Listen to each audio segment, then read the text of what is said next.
ABN Bharat, मैं हूं आपके साथ दीक्षा। बिटकॉइन ये एक क्रिप्टो करेंसी है। ये एक ऐसी करेंसी है जिसको लेकर के हमेशा से सोशल मीडिया पर पूरी दुनिया में चर्चा ही चर्चा बनी रहती है।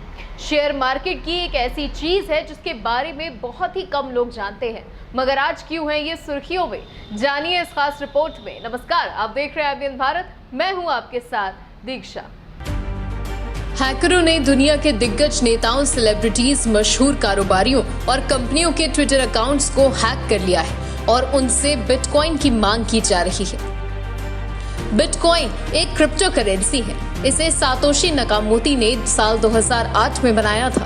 हैकरों ने दुनिया के दिग्गज सेलिब्रिटीज को निशाना बनाया है, उनके ट्विटर अकाउंट्स को हैक कर लिया है। बुधवार को हैकरों ने जिनके ट्विटर अकाउंट्स को हैक किया उनसे बिटकॉइन की मांग की। आइए आपको बताते हैं कि बिटकॉइन आखिर होता क्या है और क्यों है इसकी इतनी चर्चा। असल में बिटकॉइन एक क्रिप्टो करेंसी है। इसे सातोशी नकामोटो ने 2008 में बनाया था। हालांकि ये अभी पता नहीं चल पाया कि सातोशी नकामोटो कौन है, कोई इंसान है या कोई संस्था, कहाँ के हैं। इसे 2009 में पहली बार ओपन सोर्स सॉफ्टवेयर के रूप में जारी किया गया था। इसको कोई बैंक या सरकार कंट्रोल नहीं करती। भारत में रिजर्व बैंक ने इसे मान्यता नहीं दी है, लेकिन सुप्रीम कोर्ट ने वर्चुअल करेंसी के माध्यम से क्रिप्टो करेंसी में लेन देन की इजाजत दे दी है। यानी भारत में भी बिटकॉइन की खरीद फरोख्त हो सकती है। क्रिप्टो का मतलब ऐसी चीज जो रियल ना हो। क्रिप्टो करेंसी एक ऐसी मुद्रा है जो कंप्यूटर एल्गोरिथम पर बनी होती है। ये सिर्फ इंटरनेट या कंप्यूटर पर ही उपलब्ध होती है। ये एक स्वतंत्र मुद्रा है जिसका कोई भी मालिक नहीं है। ये करेंसी किसी भी एक अथॉरिटी के काबू में नहीं होती। डिजिटल या क्रिप्टो करेंसी इंटरनेट पर चलने वाली एक वर्चुअल करेंसी है। बिटकॉइन के अलावा दुनिया में सैकड़ों अन्य क्रिप्टो करेंसी भी मौजूद हैं, जैसे red coin, Sia coin, Syscoin, voice coin और मोनेरो। क्रिप्टो करेंसी में रिटर्न यानी मुनाफा काफी ज्यादा होता है। ऑनलाइन खरीदी से लेन देन आसान होता है। क्रिप्टो करेंसी के लिए कोई नियामक संस्था नहीं है, इसीलिए नोटबंदी या करेंसी के उन्मूलन जैसी स्थितियों का इस पर कोई भी असर नहीं पड़ता। साल 2009 में जब बिटकॉइन को लॉन्च किया गया था तब उनकी वैल्यू $0 थी।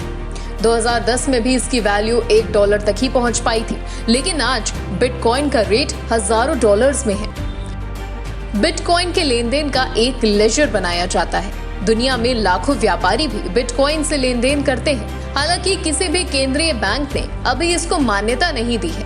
अमेरिका की कई दिग्गज कंपनियां भी बिटकॉइन को स्वीकार करती हैं। इंटरनेट की दुनिया में इसकी खरीद फरोख्त कराने वाले कई एक्सचेंज हैं। इंटरनेट की कई वेबसाइट्स और ऐप्स के माध्यम से इसकी खरीद फरोख्त होती है। इसमें खरीद फरोख्त करने वालों की जानकारी छुपी रहती है। क्रिप्टो करेंसी के कई फायदे भी हैं। पहला और सबसे बड़ा फायदा तो ये है कि ये डिजिटल करेंसी है, जिससे इनके गायब होने या चोरी होने का खतरा नहीं होता।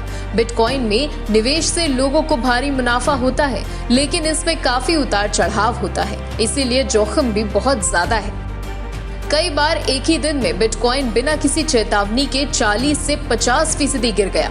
2013 के अप्रैल में बिटकॉइन की कीमत एक ही रात में 70% से गिरकर $233 से $97 पर आ गई थी। इसका सबसे बड़ा नुकसान तो यही हुआ कि ये वर्चुअल करेंसी है और यही इसे जोखिम भरा सौदा बनाता है। इस करेंसी का इस्तेमाल ड्रग सप्लाई और हथियारों की अवैध खरीद फरोख्त जैसे अवैध कामों के लिए भी किया जाने लगा। इसका भी डर है।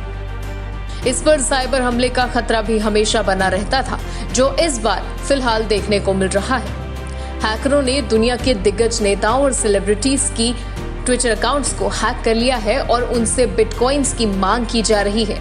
ऐसे में अब देखना ये होगा भारत और दुनिया के बाकी देश इस साइबर अटैक से कैसे डील करते हैं। Bureau report, ABN Bharat.